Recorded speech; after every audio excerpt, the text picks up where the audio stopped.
Mari saudara-saudara kita berdoa. Tuhan terima kasih untuk malam ini kami boleh ibadah lewat Zoom. Teman-teman, saudara-saudara seiman sudah hadir. Kami sudah sudah bernyanyi, memuji Tuhan. Sekarang kami mau mendengar firman Tuhan. Tuhan kuasai hati dan pikiran kami, Roh Tuhan bekerja, menerjemahkan firman ke dalam bahasa yang boleh kami mengerti. Supaya setiap kami pada saat firman Tuhan diberitakan, kami menghalai banyak hal, boleh diteguhkan iman kami oleh kebenaran firman Tuhan. Teman-teman yang dalam on the way, yang baru mau sampai di rumah, mereka buka Zoom mereka, Tuhan tibakan di rumah dengan selamat. Kami siap belajar untuk firman Tuhan. Dalam nama Tuhan Yesus kami berdoa. Amin.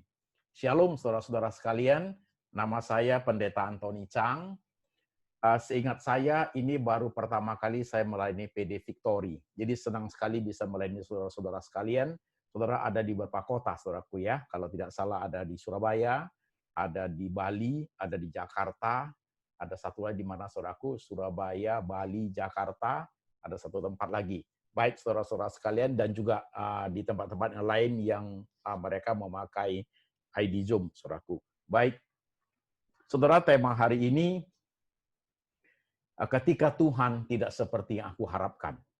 Jadi bahasa Inggrisnya itu when God does not make sense. Jadi kalau bahasa lain, waktu kita kecewa sama Tuhan gitu, saudara ya.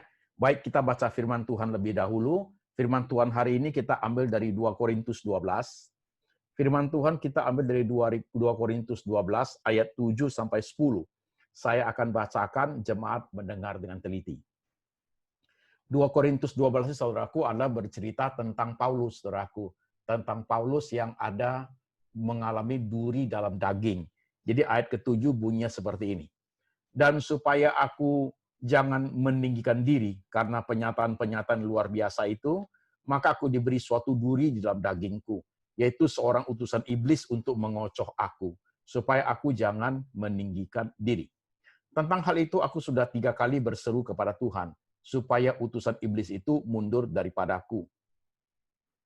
Tetapi jawab Tuhan kepadaku, cukuplah kasih karuniaku bagimu, sebab justru dalam kelemahanlah kuasaku menjadi sempurna. Sebab itu terlebih suka aku bermegah atas kelemahanku, supaya kuasa Kristus turun menaungi aku. Karena itu aku senang dan rela di dalam kelemahan, dalam siksaan, dalam kesukaran, dalam penganiayaan dan kesesakan oleh karena Kristus. Sebab jika aku lemah, maka aku kuat. Sebab jika aku lemah, maka aku kuat. Demikian firman Tuhan yang kita baca, saudara-saudara sekalian. Jadi tema kita adalah ketika Tuhan tidak seperti yang aku harapkan, saudaraku. Suatu tema yang menarik sih, saudaraku, untuk kita pikirkan sebagai anak-anak Tuhan. Jadi perenungan seperti yang saya bawakan, saudaraku. Jadi kalau saudara yang sering di Surabaya, sering kerja Betani, pasti kenal saya, saudaraku. Jadi style daripada saya membawakan renungan, saudaraku, adalah pelan-pelan dulu, kita bicara hal yang basic dulu, nanti pelan-pelan saya naikkan tingkat kesulitan berpikirnya, begitu. Pelan-pelan saya naikkan tingkat kesulitan berpikirnya, agak makin tinggi, sampai kepada titik tertentu, saudaraku. Mengapa harus begitu? Karena jemaat, saudaraku, terdiri dari berbagai lapisan. Ya, ada yang pendidikannya tinggi, ada yang mungkin ada yang S3, ada yang doktor, ada yang cuma SMP, ada juga yang kuliah, saudaraku, sampai kuliah tingkat 3 saja, atau mungkin master S2, saudaraku. Jadi kemampuan berpikir itu berbeda-beda, saudara sekalian. Jadi kalau saya menyampaikan firman seperti ini, bisa diterima oleh semua kalangan. Jadi di mana saudara mengerti, itulah anugerah buat saudara, itu berkat buat saudara. Yang saudara tidak bisa mengerti itu untuk orang yang mungkin pemikirannya jauh lebih tinggi, saudaraku, dia menyerap bagian itu. Jadi kita masing-masing mendapat anugerahnya. Oke, saudaraku, begitu ya introduction-nya. Ketika Tuhan tidak seperti yang aku harapkan, kita pelan-pelan main-main dalam pikiran kita dulu, saudaraku. Waktu kita minta sesuatu kepada Tuhan, saudaraku, katakanlah Tuhan tidak kasih kita, saudaraku, sesuatu yang kita ingin tidak tercapai, walaupun kita sudah doa, sudah berjuang setengah mati. Pada saat kita mengalami kekecewaan seperti itu, respon pertama yang terjadi dalam hidup kita itu apa, saudaraku? Kita jangan ngomong respon iman dulu, saudaraku. Jangan loh. Karena biasanya Secara manusiawi, responnya bukan respon iman, saudaraku. Jujur yuk, bukan respon iman. Respon apa, saudaraku? Kecewanya minta ampun. Kita harus jujur. Jadi kalau belajar firman Tuhan itu, saudaraku, harus berani jujur pada diri sendiri. Enggak kok, Pak, saya enggak kok. Tuhan segala-galanya bohong, saudaraku. Ya. Karena pada saat kita mengalami itu, yang duluan muncul di hati kita adalah kecewa luar biasa. Itulah yang ada. Jadi kejujuran itu membawa kita untuk mengenal diri, nanti kita lebih mengenal Tuhan, saudaraku, begitu. Jangan ditutup-tutupin, jangan dipura-pura. Enggak kok, Tuhan tuh baik kok. Dalam hati nangis terus. Buat apa? Ya kan? Jadi belajar firman Tuhan itu kita perlu, iya benar Pak. Saya minta calon suami. Ya, tinggi, kurus, putih, ganteng Pak. Saya dapat yang gemuk minta ampun Pak, begitu. Kecewa saya. Itu habis makan beras tuh Pak. Beras habis tuh, begitu. Ya, saudara kecewa gitu. Jadi kecewa itu saudara lihat aja pun udah mungkin udah muak lihat saudaraku. Jadi waktu kita yang kita hadapi tidak kita harapkan duluan muncul respon manusiawi. Kecewa. Muncul udah hatinya kecewa, pikirannya ngomong apa saudaraku? Kok begitu ya? Gitu. Kok Tuhan nggak kasih saya ya? Itu kalimatnya muncul saudaraku. Duluan itu. Nah, coba pelan-pelan pikir. Sebelum kita lanjut, saudara pikir sebentar. Yang pernah saudara kecewa sekali sama Tuhan apa saudaraku? Yang saudara ingin itu tidak saudara dapatkan. Pertama saudara responnya apa? Boleh sih masing-masing melihat diri sendiri. Mungkin kecewa dalam rumah tangga bisa, kecewa dalam bisnis, ya, kecewa dalam pacaran, begitu. Nah, kalau sudah berkeluarga kecewa, pengen punya anak nggak bisa punya anak gitu saudaraku. Orang lain anaknya sudah banyak kayak tangga saudaraku berurut-urut, kita satu pun susah saudaraku. Itu kecewanya minta ampun saudaraku. Menikah sudah 15 tahun, doa pun udah lama saudaraku. Berobat pun udah, kecewa nggak? Kecewa sekali. Rasa-rasanya waktu kita berdoa, mulut kita rasanya hambar saudaraku ya. Tuhan, aku sudah berdoa mungkin ada 10.000 kali Tuhan. Cici saya itu gampang banget. Tahun depan hamil lagi. Saya mau muntah-muntah aja, enak aja susah Tuhan begitu. Ini udah 15 tahun married. Nggak punya anak. Itu kecewa saudaraku. Apalagi yang saya rasakan waktu saudara mengalami hal seperti itu. Coba masing-masing lihat contoh hidupnya sendiri. Mungkin rumahmu yang bagus itu sekarang harus dijual. Karena masalah COVID, saudara harus untuk pembiayaan hidup ya. Kecewalah itu. Ya kan? Coba pelan-pelan mikir. Atau dalam badan ini cukup kecewa karena ada penyakit yang nggak kunjung sembuh dia. Gitu. Saya udah doa, Pak. Udah doa, udah ditengking, udah dipukul. Setan pun udah lari semua itu, Pak. Udah bersih badan saya. Tetap aja itu sakit itu nggak hilang-hilang, Pak. Selalu nempel. Dalam hati kita muncul pertanyaan, mau berapa lama aku merawat badan ini terus-menerus? Hidup hanya untuk berobat saja. Oh bisa, saudaraku. Jadi waktu Tuhan tidak seperti yang kita harapkan, dalam pikiran itu muncul 1001 pertanyaan. Dalam hati itu muncul kecewaan. Dan saudara, kalau itu kita alami, saudara jangan kaget. Itu manusiawi. Itu penting, saudaraku. Bukan saudara tidak beriman, belum. Respon iman nanti. Yang respon diri kita dulu yang muncul. Respon iman nanti, dia belakangan, saudaraku. Kita harus fight, bergumul untuk diri kita sendiri dulu. Lihat kiri kanan teman kita, kok dia dapat, kok aku enggak ya. Itu dia. Lewat lihat teman lain, dia bahagia, kok aku enggak bahagia ya. Lihat kiri kanan lagi, lihat orang lain sukses, kok aku enggak ya. Padahal aku juga berdoa kok, aku juga kerja keras kok. Dia bisa sukses sekarang, hidupnya udah enak banget. Kok aku masih susah ya. Masih berat pergumulan saya. Nah, itu yang muncul, saudaraku. Pikiran muncul 1001 pertanyaan, hati pahit getir. Itulah manusia. Di Alkitab banyak orang seperti itu, saudaraku. Banyak. Di Alkitab itu, saudaraku ya, di Alkitab saudara melihat itu, contoh aja Daud. Daud waktu dalam keadaan susah, kena tulah, dia ngomongnya apa di kitab Mazmur itu? Aku mencuci tangan tanda tak bersalah, tetapi aku kena tulah. Sementara mereka itu orang-orang kafir itu gemuk-gemuk, dia bilang sehat-sehat. Dia mulai iri, saudaraku. Kenapa Tuhan piara mereka yang jahat-jahat itu gemuk-gemuk sehat-sehat, sementara aku hidup cuci tangan tanda tak bersalah tapi kena tulah begitu saudaraku. Manusia itu begitu loh. Nah, sekarang saya masuk sedikit lagi untuk saudara yang mungkin sudah pelayanan, sudah aktif di gereja lebih lama, saudaraku. Tanpa kita sadari, kita mulai memperhitungkan loh. Aku melayani Tuhan sekian tahun. Aku melayani Tuhan sekian tahun. Tapi kok Tuhan tidak pernah memberikan sesuatu yang aku pingini ya. Katakanlah Tuhan, nggak usah untuk saya. Untuk anak saya aja Tuhan. Begitu. Untuk anak saya aja. Gitu. Saya sudah berdoa supaya anak saya bisa ini, bisa itu. Ternyata anak saya gagal dalam hal itu. Kadang-kadang saudara bertanya kepada diri saudara, melayani Tuhan itu 5 tahun, sudah 10 tahun, bahkan 15 tahun, bekerja setengah mati untuk melayani Tuhan, hasilnya kok Tuhan tidak membalas dengan memberkati anak saya ya? Bisa muncul pertanyaan seperti itu, saudaraku. Ya, jadi kita harus hati-hati sebenarnya, saudaraku. Kita harus hati-hati. Itu adalah respon dari diri kita pada saat kita menghadapi hal-hal yang mengecewakan. Respon hati, respon pikiran, kemudian lihat kiri kanan, membanding-bandingkan, saudaraku. Kemudian kita mulai hitung jasa kepada Tuhan. Saya ini, saya ini, saya ini. Saya bangun gereja, saya kasih persembahan, saya kasih gereja kulkas, saya kasih AC, 10 saya kasih. Begini, kita mulai membanding-bandingkan. Itu banyak itu dalam hidup kita. Kita kalkulasi semua, saudaraku. Seolah Tuhan itu, kalau mau hitung-hitungan Tuhan, kenapa kamu tidak perhatikan saya? Itu loh, manusia itu. Siapa aja, saudaraku? Yang namanya manusia. Pendeta kan juga manusia, saudaraku kan? Ya. Nabi kan manusia kan, saudaraku. Rasul kan manusia kan? Ya. Abraham manusia nggak? Manusia, saudaraku. Nah, waktu peristiwa itu terjadi, saudaraku, kita nggak usah kaget, karena ia akan terus bergumul dalam diri kita hal seperti itu.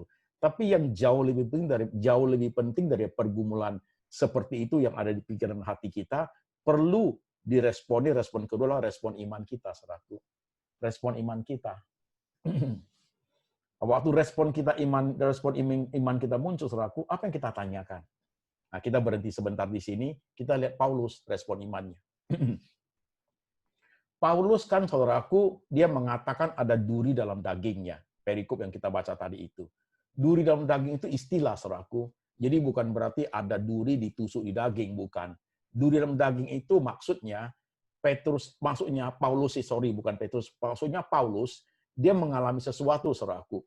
Sesuatu dalam dirinya itu yang sangat sulit dia hadapi. Mungkin itu penyakit, atau matanya dia sudah tua kan itu, matanya mungkin sudah hampir buta, atau ada penyakit yang dia sulit sekali, pakai istilah di dalam daging, saudaraku. Dia susah sekali karena dia ingin lepas dari itu, maka dia berseru sampai 3 kali. Kalau dalam Alkitab, saudara melihat ada seruan sampai 3 kali, itu artinya urgent, saudaraku. Penting. Berseru sampai 3 kali, itu artinya urgent, saudaraku. Samuel, Samuel, Samuel. 3 kali kan, saudaraku? Itu urgent, saudaraku. Jadi dia berseru sampai 3 kali bahwa hal itu urgent. Dia minta supaya duri dalam daging itu dicabut dari dia, saudaraku. Tapi Tuhan jawabnya tidak loh. Tuhan bilang, cukup kasih karuniaku bagimu. Justru dalam kelemahanmu lah kuasaku menjadi sempurna. Kata lain, bahasa lain adalah Tuhan bilang tidak, saudaraku. Kecewa nggak Paulus? Kecewa, saudaraku. Dalam kecewaan saya manusia, samalah dengan kita. Tapi respon imannya bagus. Itu tertulis di Alkitab. Jadi ketika Tuhan sudah ngomong, cukup kasih karuniaku bagimu, dalam kelemahanmu kuasaku menjadi sempurna. Jadi ada kasih karunia, ada anugerah Tuhan yang cukup buat dia untuk menghadapi kekecewaan dia, saudaraku. Tuhan menjanjikan itu. Nah, respon imannya bagus. Waktu dia menjalani seperti itu, dia bukan menyalahkan Tuhan, tapi dia ngomongnya bagus. Ya. Aku rela dalam kesulitan, tantangan, siksaan, hinaan demi Kristus. Karena pada saat demi Kristus, jadi pada saat aku lemah, maka aku kuat. Jadi saudaraku, waktu ketika Tuhan tidak seperti yang kita harapkan, saudaraku, ya, yang salah itu bukan Tuhan, saudaraku. Nah, itu respon imannya masih begitu. Yang salah itu bukan Tuhan, saudaraku. Yang salah itu bukan Tuhan. Tuhan justru, saudaraku, tidak memberikan seperti yang kita mau itu. Ada pendidikan hidup yang harus kita pelajari, saudara sekalian. Ada pendidikan hidup yang harus kita pelajari. Saya baru dapat satu kasus, saudaraku. jemaat WhatsApp. Mudah-mudahan bukan jemaat yang ikut di sini, saudaraku ya. Karena saya nggak tahu namanya juga, dia rahasiakan namanya. Jemaat ini laki, Pak, aku pacaran 3 tahun, belum married sih. Nah, dalam proses pacaran 3 tahun itu, ya ini laki ya, dengan perempuan dia pacarnya. Nah, dalam proses 3 tahun itu saya dagang, bisnis.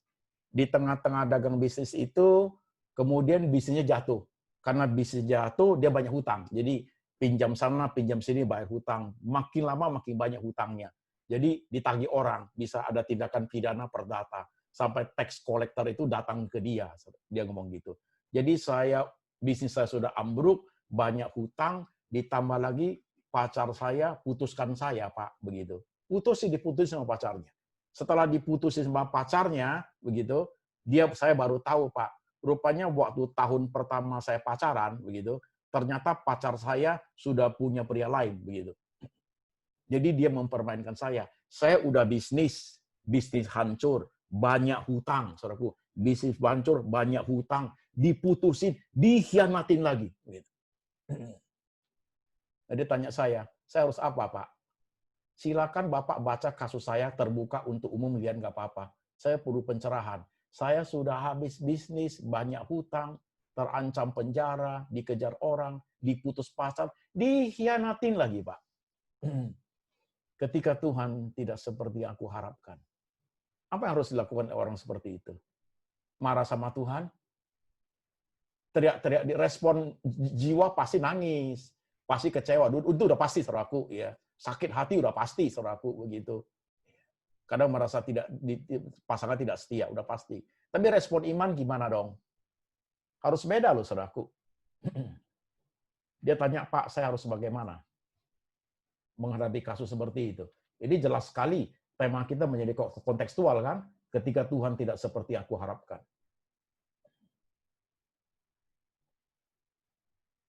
Saya menjawab seperti ini, saudaraku. Kalau mau respon iman, pahami seperti ini.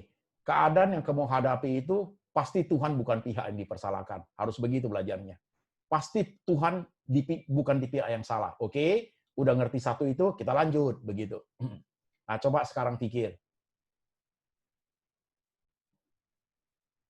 Pacarmu itu mengkhianati kamu. Dan sekarang bisnismu dalam keadaan hancur dan banyak hutang. Saat itulah pacarmu itu terbuka topengnya, begitu, untuk melihat siapa dia sesungguhnya, begitu. Saya pikir Tuhan itu baik loh. Coba pernah pikir gitu nggak? Lah kamu punya pacar yang mengkhianati kamu. Buat apa? Katakan hari ini kamu bisnisnya sukses, gitu. Uang kamu akan diambil habis oleh pacarmu itu, begitu. Lebih baik hari ini pas bisnismu lagi rusak dan kamu lagi banyak hutang, pacarmu menunjukkan dirinya siapa dia sesungguhnya. Nah, Tuhan kasih tahu, lihat loh ini orangnya modelnya begini. You mau tahan berapa lama? Ya, di tengah keadaan begini kelihatan belangnya aslinya, begitu. Kan jauh lebih baik daripada kamu dibuat sukses bisnisnya, married dengan pacar seperti ini, hartamu dikeruk habis oleh orang yang ternyata tidak setia, kamu kan jauh lebih baik. Kalau sekarang lagi pacaran terbuka begitu, ini keadaanmu yang habis ini only temporary. Nanti suatu hari Tuhan pulihkan. Kalau bisnis suatu hari sudah Tuhan pulihkan, Tuhan kasih pasangan yang setia, kan kamu lebih bahagia. Mau nggak? You kaya lah sekarang. Nah pasangannya nggak setia. Mau nggak? Kan nggak mau kan? Nah, waktu pikiran kita dibuka itu, kita baru bisa melihat kebesaran Tuhan, saudaraku. Nah itu namanya respon iman. Itu namanya respon iman. Kadang-kadang kita nggak pikir ke situ, yang kita pikir sakitnya, sedihnya, pahitnya, lukanya, kekecewaannya, dan kita lihat ke orang lain enggak ya. Itu yang kita lihat, saudaraku. Satu lagi, kalau saudara mengalami pengkhianatan, saudaraku, begitu ya, termasuk kasus ini, saudaraku. Jangan lupa loh, Tuhan Yesus itu, saudaraku, Tuhan Yesus itu punya 12 murid. Salah satu murid, saudaraku, itu mengkhianati dia, saudaraku. Jual dia, saudaraku, begitu. Salah satu murid Yudas itu jual dia. Yesus hidup di dunia ini dengan 12 murid, memberikan suatu contoh hidup, ada satu murid yang mengkhianati dia, saudaraku. Jadi sebenarnya dalam hidup kita terjadi hal seperti itu hal yang wajar, saudaraku. Itu tidak unik, itu biasa, saudaraku. Itu umum Banyak orang akan mengalami hal seperti itu. Dan Yesus sendiri pun mempraktekkan hidup mengalami hal seperti itu, saudaraku. Gitu. Coba lihat, Yesus pun mengalami pengkhianatan seperti itu kan. Jadi ini hal yang umum bisa terjadi kepada kita. Dan saudara kalau jadi orang Kristen, harus garis bawahi. Sorry ya, kalau saya kok banyak keras, saudaraku. Kalau saudara jadi orang Kristen, garis bawahi kalimat ini. Kadang-kadang kita menjadi orang Kristen, sering menghadapi hal yang tidak fair, saudaraku. Jujur yuk, ya kan? Iya, begitu. Yuk mau jadi orang Kristen. Yuk mau jadi orang Kristen, sering sekali yuk hadapi yang tidak fair loh. Coba lihat hidup Tuhan Yesus. Fair nggak? Mana fair? Orang dia nggak buat salah kok. Diejek, disiksa, dipukul, dihina. Itu kan nggak fair, saudaraku. Is it right? Kamu udah baik orangnya, kerja udah oke, ya, pacaran bagus, kerja bagus. You hadapi sesuatu yang bagi you mestinya itu tidak terjadi sama aku kan Tuhan. Apalagi kalau sudah contoh Alkitab di Ayub. Orang paling saleh di timur, sayang istri, sayang anak, hidupnya jujur, orang paling kaya, orang paling saleh, saudaraku. Tiba-tiba dicobai habis semua, kan kelihatannya tidak fair hidup ini. Ya. Tapi walaupun hidup ini kadang-kadang bagi kita orang percaya namanya Kristen, hanya baik Kristus, tidak fair, saudara jangan kecewa. Karena saudara punya Tuhan, begitu. Saudara punya Tuhan. Siapapun, saudaraku bisa alami seperti itu. Mau pendeta, ya, mau diaken, mau majelis, mau anak muda, mau remaja, ya, mau ibu-ibu, mau bapak-bapak, mau kakek-kakek, mau nenek-nenek, mau pengusaha, saudaraku, orang possibility menghadapi itu seperti banyak, saudaraku, begitu. Nah, waktu kita hadapi seperti itu, respon iman itu jauh lebih penting, saudaraku. Nah, untuk kasus orang ini, saya sudah jelaskan seperti ini, saya kasih dia lagi. Saya bilang, yang kamu alami itu just beginning loh, dengan usaha hancur seperti ini, dengan pacar yang ketahuan seperti ini, itu suatu awal yang bagus bagi you untuk maju ke depan, supaya Tuhan persiapkan nanti dengan usaha yang sukses dan pasangan yang baik, itu kan jauh lebih baik. Kadang-kadang, saudaraku, air mata itu adalah suatu sekolah kehidupan, saudaraku. Ya, saya sering ngomong kalau saudara sedang dengar saya khotbah, ya, kan Tuhan mengatakan engkau seperti domba di tengah-tengah serigala, saudaraku ya. Oke lah, kita jangan pernah berpikir hidup kita itu di sekeliling kita itu semua malaikat loh, saudaraku. Enggak. Bolehlah 8 malaikat, 2-nya setan, saudaraku. Ya. 8 malaikat, 2-nya setan, saudaraku. Di sekeliling kita mau lingkaran lingkaran pertama, lingkaran kedua terserah, mau kalangan tempat kerja kita, mau kalangan teman-teman olahraga kita, mau kalangan keluarga besar kita, atau mau di dalam lingkaran keluarga paling dalam, kita dengan anak-anak, suami, istri, saudaraku, boleh juga, silakan, saudaraku. 10 orang di sekeliling kita, 8 malaikat, 2 setan, saudaraku. Nggak usah kecil hati, nggak usah kecil hati. Justru belajar begini, saudaraku, membuat kita tegar hidup loh. Benar. COVID ini membuka banyak tabir, saudaraku. COVID ini membuka banyak tabir siapa-siapa. Who is who. Saudara melihat, ya, satu orang pribadi dengan pribadi orang lain. Lihat satu bisnismen dengan bisnismen lain, saudaraku. COVID itu membuat orang itu tidak berdaya dan membuka kartu siapa mereka sesungguhnya. Ya kan? Kalau kita belajar begini, gereja juga terkena, saudaraku. Gereja pun buka kartu. Di tengah suasana COVID seperti gereja menuntut jemaat kasih perpuluhan. Gerejanya jadi malu, saudaraku. Jemaat udah susah loh ini loh. Masih nagih perpuluhan. Pakai telepon lagi. Kayak tax collector, saudaraku. Itu lihat. Jadi terbuka kan wajahnya, saudaraku. Jadi waktu kita hadapi ketika Tuhan tidak seperti aku harapkan, saudaraku. Respon manusia muncul, ya silakan nangislah. Ya kalau dikecewain nangis, saudaraku. Kalau sesuatu yang kita tidak dapat, ya pasti kita sedih, ya wajar lah. Kita harus lewati itu. Tapi setelah itu, respon imannya masih bagus. Respon imannya masih bagus, saudaraku. Jadi, apapun yang terjadi dalam hidup kita, saudaraku, Tuhan ngomong kok, segala perkara dapat kutanggung dalam Dia yang senantiasa memberikan kekuatan kepadaku. Is it right? Ngomong tanya, yuk. Sorry ini, mulai tajam lagi, saudaraku, mulai keras lagi. Problem apa yang kamu hadapi, yang kamu rasa tidak fair itu, yang kamu alami jauh lebih menderita dari Tuhan Yesus. Coba pikir, ada nggak? Saya miskin, Pak. Oh, Tuhan Yesus meletakkan kepalanya pun tidak ada tempat loh. Kita lahir aja masih di rumah sakit loh, saudaraku. Yesus di kandang binatang, men. Saya ditinggalkan, Pak. Oh, Yesus di kayu salib lonely, Pak. Lonely. Dijual, dikhianati, disangkal murid. Apa nggak hebat itu? Allah Bapak juga tinggalkan dia loh. Pak, saya dipukul orang, saya dicuri orang, barang saya sakit sekali. Oh, Tuhan mengalami segala-galanya, saudaraku. Sebenarnya praktek hidup Tuhan Yesus itu, ada suatu praktek hidup yang memberikan suatu pengajaran rohani sepanjang zaman kepada setiap orang percaya, termasuk kita loh, saudaraku. Jadi ya apa yang kamu alami hari ini, kok you rasa pahit sekali, cepat kamu lihat salib Tuhan. Tidak sepahit Tuhan Yesus, men. Tidak sepahit Tuhan Yesus. Nggak sepahit Tuhan Yesus. Kita paling tidak ditinggalkan orang, masih ada adik, masih ada mama, masih ada yang bisa membantu kita. Yesus alone. Tidak ada orang loh di salib itu. Semua menghindar. Allahku, Allahku, mengapa engkau meninggalkan aku? Very lonely man. Dengan penuh sakit, luka semua, saudaraku. Begitu. Saya mau tanya, penderitaan yang kamu alami sehebat itu nggak, saudaraku? Nggak kan? Berarti masih kecil, saudaraku. Masih nggak apa-apa. Tahan aja, artinya lewatin aja. Setiap kita punya wadahnya, setiap kita punya pengalaman masing-masing. Saudara mungkin banyak yang belum mengenal saya. Saya Pendeta Antoni Chang, dulunya saya bukan agama Kristen, saudaraku. Agama lain saya. Dan saya dulunya kecewanya hidup luar biasa, saudaraku. Tapi sayang dulunya saya belum percaya Tuhan. Saya mau masuk sekolah kuliah itu tingkat 1 saya sudah gugur karena saya tidak punya biaya untuk sekolah.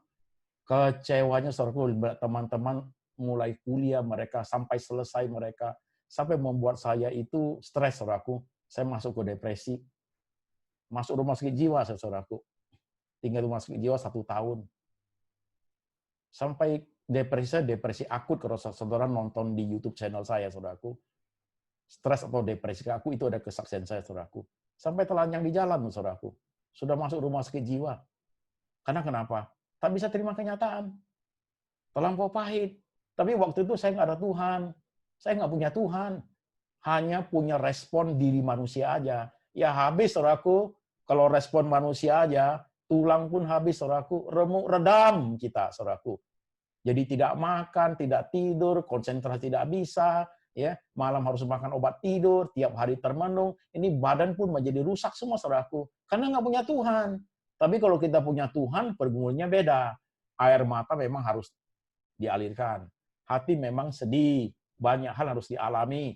Tapi di balik itu, orang mereka-reka yang jahat kepada kita, keluarga, anak, istri, suami, teman bisnis, teman gereja, mereka-reka yang jahat kepada kita, Tuhan itu mengubah menjadi kebaikan buat kita, loh, saudaraku. Yes. Itu karena kita punya Tuhan. Saudara pikir Tuhan nggak tahu orang memperlakukan kita seperti apa? Tuhan tahu semua, saudaraku.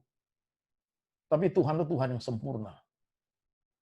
Kejahatan orang pun Tuhan mampu mengubah menjadi suatu kebaikan buat masa depan kita, loh, saudaraku. Jadi sebenarnya dengan keadaan hidup ini yang kita rasa kurang itu, di mata Tuhan itu kita baik, saudaraku.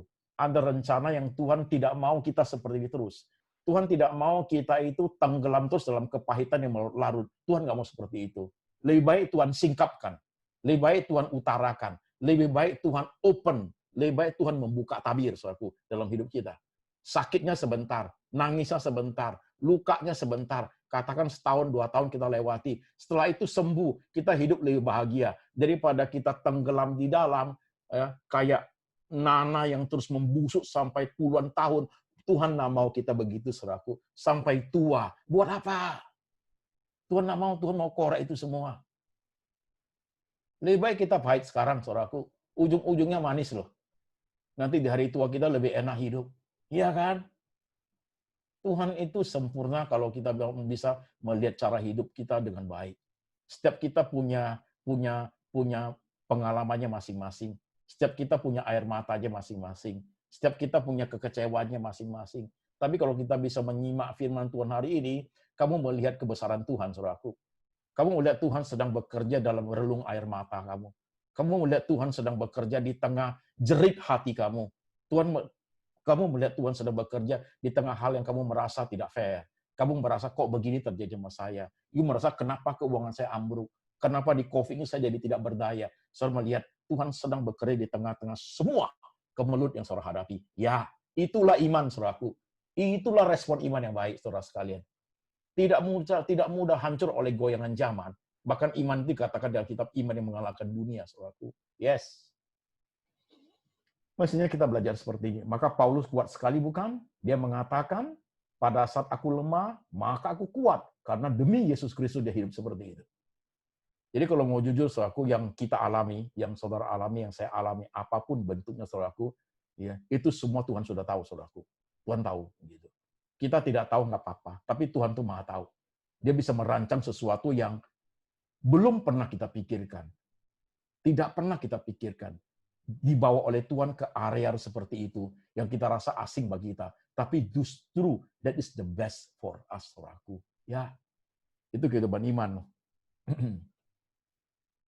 Saya tidak tahu saudara ini siapa, saya tidak tahu bagaimana masalah saudara apa, tapi kalau saya udah khotbah begini, saudaraku, itu tajam, saudaraku, bisa nusuk hatimu.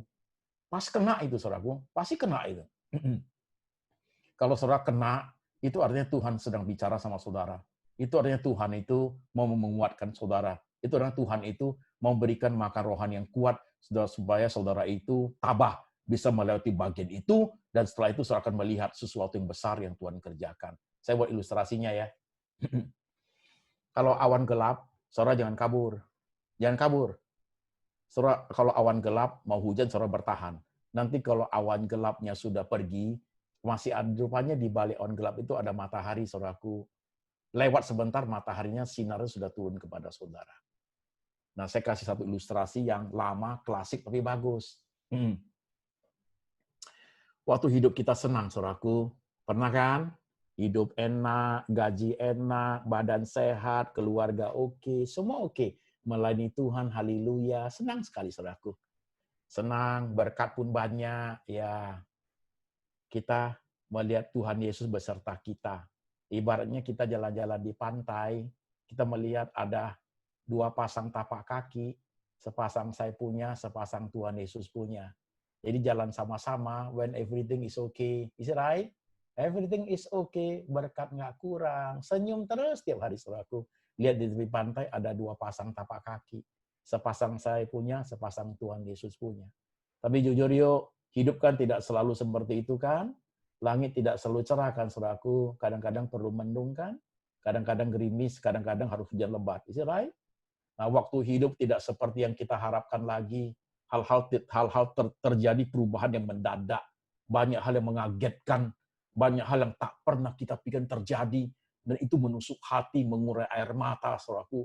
Nah, pada saat kita mengalami hal seperti itu, kita coba melihat ke pantai. Shock kita. Di situ kita hanya menemukan hanya sepasang tapak kaki. Dulunya waktu kita senang, semuanya oke, kita menemukan dua pasang loh. Sepasang tapak kaki kita, sepasang Tuhan punya. Jadi waktu kita lagi susah sekali, ini terjepit, ya saudaraku, kita melihat di pantai itu kok tinggal sepasang tapak kaki. Kita mulai tanya Tuhan, Tuhan waktu aku kecewa, waktu aku tidak seperti aku harapkan, waktu aku senang kita bersama-sama, waktu aku susah sekali Tuhan, di manakah engkau? Kenapa hanya sepasang tapak kaki di tepi pantai? Kau di mana Tuhan? Tuhan jawabnya bagus dan singkat. Waktu engkau senang, everything is okay, kita jalan sama-sama, dua pasang tapak kaki di pantai, yes, that is yours and mine. Tapi waktu engkau susah, sulit sekali, penuh tantangan, dan sulit sekali buat you lihat tepi pantai hanya sepasang tapak kaki. Tuhan jawab apa? Tapak kaki itu Tuhan Yesus punya. Pasti kita tanya dong, Tuhan, di mana tapak kaki saya? Tuhan jawabnya singkat, saudaraku. Tuhan bilang, engkau, aku, gendong. Jadi artinya, saudaraku, kakimu tidak boleh injak duri, Tuhan yang injak duri. Tuhan yang lewat itu bersama you. Begitu. Tuhan bilang, engkau, aku, gendong. Biar kaki Tuhan yang menginjak bagian-bagian yang sulit itu. Itu Tuhan, saudaraku. Jadi hari ini kalau saya ingin mengatakan di tengah COVID seperti ini, apapun I don't know yang kamu hadapi, saudaraku, air mata mungkin sudah nggak keluar itu air mata. Air mata itu menangis ke dalam, saudaraku, begitu. Percayalah, Tuhan mau bilang, kamu digendong Tuhan. Ya, Ya, hanya sepasang terpakai, tapi Tuhan bilang itu Tuhan punya. Tuhan mau gendong you. Tuhan tidak mau kamu mengarung hidup ini sendiri. Tuhan tidak mau kamu menangis sendirian. Tuhan ada di samping you. Tuhan mau selalu meneguhkan kamu, gitu. Karena engkau orang percaya. Engkau orang diselamatkan Tuhan Yesus. Karena Tuhan mati buatmu, saudaraku. Ini respon iman. Maka Paulus bagus. Maka pada saat aku lemah, aku kuat. Kenapa? Ada Tuhan dia. Ada Tuhan dia, saudaraku. Ada Tuhan. Ya, saudaraku, malam ini, nanti kalau udah selesai firman ini, saudaraku, udah tutup doa, udah tutup berkat, saudaraku. Coba malam sebelum tidur, saudara doa sebentar. Coba lihat bagian-bagian hidupmu. Mana bagian-bagian yang you rasa pahit sekali. Coba kamu berdoa di situ. Firman tadi itu Tuhan menyejukkan batinku. Firman tadi itu Tuhan membuat aku berani tabah melatih hidup. Sekalipun banyak orang yang sudah tidak bersamaku. Tapi Tuhan Yesus nggak pernah pergi. Tuhan Yesus nggak pernah pergi. Tuhan Yesus ada di masa laluku. Tuhan Yesus ada di masa sekarangku. Bahkan di depan pun Tuhan sudah tunggu saya. Saudara mau cari Tuhan yang begitu di mana, men? Mau cari Tuhan seperti itu di mana? Nggak ada. Kecuali namanya Tuhan Yesus, saudaraku. Ya, kecuali namanya Tuhan Yesus. Saya dari dunia agama lain. Saya hancur hidup saya. Tapi Tuhan mengubah menjadi baik. Dari orang sakit jiwa, sekarang menjadi pendeta. Melayani Tuhan puluhan tahun sampai hari ini. Saya melihat kebesaran Tuhan. Saya melihat kebaikan Tuhan, saudaraku. Oke. Nah sekarang, mari kita tundukkan kepala sebentar, saudaraku. Saudara lihat diri saudara masing-masing. Pelan-pelan, teduh sebentar. Gak usah perhatikan orang lain. Perhatikan diri sendiri. Lihat apa yang kamu alami sampai hari ini. Siapa tahu you rasa sekali lewat firman hari Tuhan sedang bicara dengan engkau. Tuhan itu mau elus-elus hatimu. Tuhan sudah tahu engkau meratap sudah lama sekali. Tuhan sudah tahu secara lahirnya di luar kamu tersenyum, mungkin berpakaian rapi, mungkin ke sana kemari dengan penampilan yang baik. Tapi Tuhan tahu dalam hatimu itu porak-poranda. Tuhan tahu you nangis. Tuhan tahu you kecewa. Tuhan tahu you hatimu gundah gulana. Tuhan tahu, saudaraku. Maka firman hari ini, Tuhan ingin bicara. I still with you. Tuhan ingin bilang, Tuhan masih sama-sama dengan kita. Yes. Tuhan masih sama kita. Kita teduh sebentar. Berdoa dalam hatimu, saudaraku. Kasih tahu Tuhan sebuah masalahmu. Beritahu dia satu persatu. Bahkan yang paling pahit sekalipun, yang paling kamu kecewa. Peristiwa yang paling kamu tidak harapkan dan terjadi.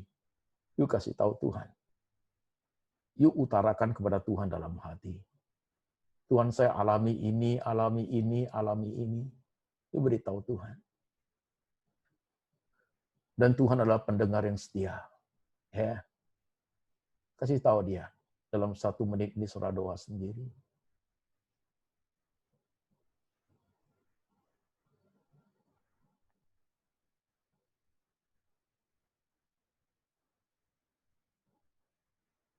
Tuhan sedang perhatikan hatimu. Tuhan tahu jalan pikiranmu.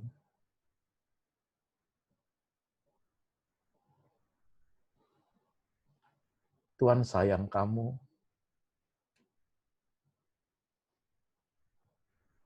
You tahu, Tuhan berikan segala-galanya buatmu. Tidak ada yang tersisa dalam hidup Tuhan. Diarah orang, dibunuh, disalib, dia mau semua, saudaraku. Pasti dia jaga you. Pasti.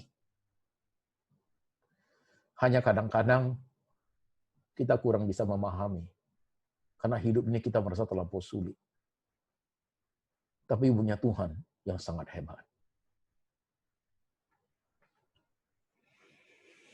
Tuhan, inilah kami malam ini, waktu kami ikuti ibadah Zoom, Setiap kami tidak terhindar dari banyak masalah.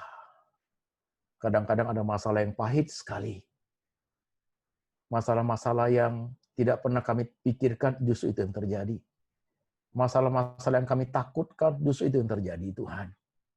Tapi kami percaya peristiwa-peristiwa itu terjadi atas pengetahuan Tuhan.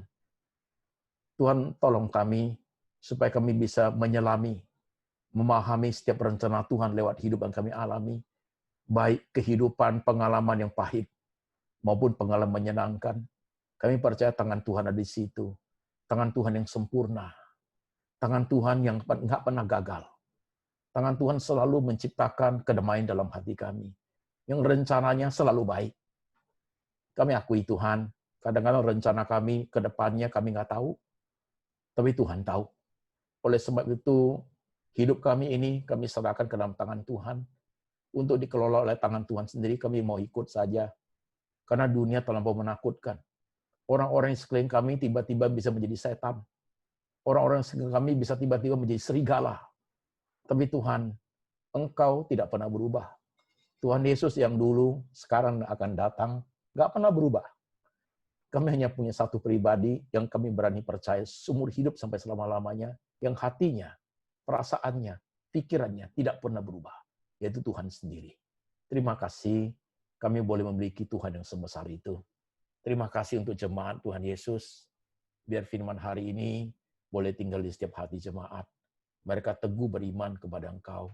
Karena Engkau Allah yang sanggup melakukan segala perkara. Bagimu tidak ada yang mustahil Tuhan. Kau mampu menolong kami dengan cara-caranya Tuhan. Terima kasih untuk malam ini. Dengar doa kami Tuhan. Dalam nama Tuhan Yesus kami berdoa. Amin.